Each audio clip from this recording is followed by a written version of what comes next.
Hey friends, I hope that you're having a great day, and I also hope that you are having a happy new moon. So, happy new moon, everybody. I love the feeling of the new moon. I always wake up and feel like I have a lot more energy than I did the previous few days, and that's especially been true this week. I've been kind of just really tired, like sleeping a lot. So, happy new moon. I think that the topic that we're going to talk about today, 3 ways a scarcity mindset is holding you back, is very much in alignment with all the things that a new moon stands for. If you're not familiar with that, a new moon is a time of new beginnings. So it's a dark moon, which means we have a blank slate, and we really want to think about all the things that we want to put into it. And because of where this new moon is in the astrological chart or the astrological calendar right now, you really want to think about how to get some balance in your life, how to bring in things that are going to give you that balanced feeling. So, thinking about the things that are holding you back in your mindset, this is really perfect timing. So, a scarcity mindset, let's just clarify exactly what that is. It's when you hold so tightly to an idea or a belief that it keeps you from doing other things. So, generally, a scarcity mindset is something that is really your ego. It's trying to protect you, right? Because we don't want to feel bad. So, we can think of the most logical excuses, the most rational reasons to not do something. And that's where those limiting beliefs come in. That's where those ideas come in that really hold us back and keep us from doing things that we want to do. I see a heart over here. If you feel me on this, drop me a 1. If you are celebrating the new moon and have a ritual, I love that too. So give me a 2. And we don't want to hold on to these ideas and not be able to move forward in our lives. And this is kind of what a scarcity mindset looks like. So, a scarcity mindset looks like signing the wrong clients because you don't think that you can get more. So, I know that everyone has done this where you've had someone and that little inner knowing is like, this client is going to be a handful, but then your head says, you need the money, girl, just say yes, you'll work it out later, right? That's a scarcity mindset. Overworking yourself to please. So you have a client and you just, even though you've agreed on what the deliverables are, you just go the extra mile. Are you a yes person? Do you like to people please?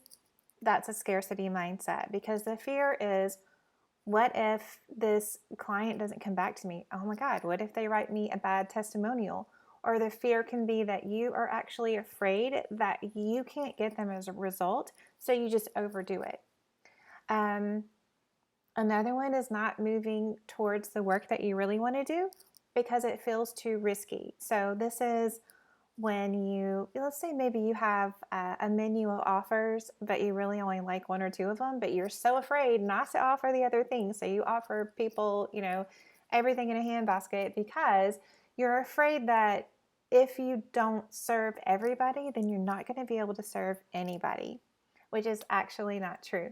And you probably know this, right? But it's just so hard because you have this belief that is trying to keep you from whatever it is that you fear, which is usually that we're not good enough, that we're not going to make enough money, that we're not going to be supported, all of those kind of things. We're going to be judged. Those are just some really popular ones. So, letting go of a limiting belief means trusting your intuition and your decision making process. I mean, think about how good it feels when you just make a decision and you don't have to hem and haw over it. You don't have to think about it. You don't have to second guess yourself. You don't have to journal on it for 45 minutes. Like, that is boss, right? That's what it means to be the CEO of your business. And that's the way people operate when they're not being controlled by this limiting belief, this fear that is really making them make other decisions that aren't serving them. Because when we make decisions that are all based on fear, they're not good decisions. When you're making a decision out of fear, it's not a good decision. It never works out the way that you really want it to. Another thing that letting go of limiting beliefs looks like is that you open yourself up to opportunities. So when we're holding really tight to, this has got to look this way, success has to come this way, I have to make this certain amount of money, it must be this way. The problem is that it's like the thing that we want is sitting here, and we're not letting it in because we're so sure it's got to look a certain way. So the universe is like, well, I mean, I got what you said you wanted, but you're telling me you don't want it because it doesn't look this way. So an example would be, let's say that you're thinking like, I really want to call in $5,000 extra this month. And in your head, you're like, I'm going to get 3 clients. That's how I'm going to get that $5,000. And the universe is like, well, I have this refund check for you, but if you don't want it, okay, right? Because you feel like it has to look a certain way. And that's not true. That's what holding so tightly to a limiting belief looks like. And when you do that, you're not actually creating the space. So when you don't have limiting beliefs, when you don't feel like it has to look this way, it has to be this way, you're just holding so tightly to it, you actually create space for new things to happen. So I always, when I feel like I'm getting really closed in on something, that it's got to be this certain way, then I really like to tell myself out loud, like an affirmation of sorts, I am open to new and creative opportunities. Because if you say you're open to new ways and you really just want that result, like you don't, what does it matter how you get it, right? If it's the result that you want, it doesn't matter how it comes to you. So if you feel that tightness, usually feel it right here, just take a step back and say, I'm open to new and creative ways to get this X thing that I want. So that is releasing the limiting beliefs. One of my favorite questions to ask when I hear one of those is, when did you decide that? Which sounds like, how dare you tell me that I decided this? But you did. You decided that it was true. And so when you can go back and think, when did I decide that? Then you can start to see it from a different perspective and reframe it, which allows you to let it go and open yourself up for more things. So these are 3 common ways that I see entrepreneurs feeling when they've got a scarcity mindset holding them back. So they will say things like, I feel really stuck and frustrated in my business, right? Have you all felt frustrated before? I know that I have, right? When you're just like doing all the work and you think, why am I not getting the results I wanted? I'm doing A, B, C, I'm showing up here, I'm doing this thing. And it feels really frustrating. That is a great indicator that you should say, whoa, take a step back and see, what are you really clamping so tightly to?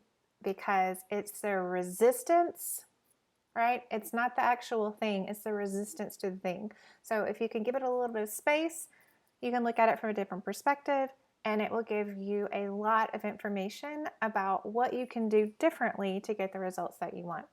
So another way that I commonly see this showing up in people's businesses is that they don't raise their prices. And gosh, I mean, people who want to raise their prices and agonize over it, just agonize over it. How much should it be? What's going to happen when I tell people? How should I do this? And they feel like they need to explain everything to people. Like they're going to get upset. Like they're going to come out at them with pitchforks because they raise their prices. That is a huge indicator that you have a scarcity mindset. So it's not really about the money, it's about the fear, right? The scarcity here is the fear that you're going to lose all your clients. The fear is that you're not really worth raising your prices. Who are you to think that you can do this, right? And that is very detrimental. I mean, I've seen entrepreneurs really freak out over a matter of dollars, like just small dollars, right? So it's not really about money. It's not really about the money. Thank you. I'm glad that you're getting something out of this. The other way that you can see a scarcity mindset holding people back is they don't market their business. Now, even if you're great at this, I bet there's been something in your business somewhere along the way where you felt like, oh, that doesn't feel good. I don't want to do that, right? It could have been cold emailing people, following up with people that had said that they were interested, but then you feel like, oh, I don't want to follow up with them. That feels so awkward. I feel so gross. I don't want to do that. It could be showing up on Instagram, and any way that you're just like not wanting to show up and talk about your business. There's some sort of scarcity mindset there. That one's usually about judgment. Sometimes it can be about success. Like, what if I do show up in this new way and I actually do get new clients? What am I going to do then? So some of these are tricky. And it's not always easy to self-coach yourself, but I always like to share some of the questions that I know really help people get down to the root of some of these things, because that's the only way to let them go. You've got to look them on the table, see what it is that they're trying to tell you, ask them like they're a person, what are you trying to protect me from? What is your intention? For what reason? How is this serving me? And that's really going to help you dig down to it. So when did I decide this, right? Whatever the belief is, when did I decide this? So it could be, nobody wants to buy this thing that I'm selling, or nobody's going to pay me X amount of dollars for my service. And just ask yourself, like, when did I decide this? Okay, so I decided this thing, and how is this belief serving me? Like, why am I believing this? How is this getting, because if you believe it, you're getting something out of it. And so when you kind of look at it and realize it's trying to protect you, it makes it so easy. So that you may wonder, okay, well, now that I've done all that, how do I actually let it go? Say thank you. Thank you. Thank you for protecting me and serving me in this way, but I am ready. I am ready to be stronger than I thought I was. I'm ready to be braver than I thought I was. And I am open and ready and willing to accept these things that I want. And you may have to do it every day, but hey, that's okay, right? It's a small trade-off. But I really do think that these types of exercises are so good, because often the thing that's really holding us back is not the strategy. It's not the one post. It's not that we don't have enough followers on Instagram. It's really just us, because we have beliefs and they are blocking us. They're blocking us from taking action. They're blocking us energetically. And the sooner that we can filter through these and know what to do with them, how to go around them, how to heal them and move on, the faster we're going to grow our business, right?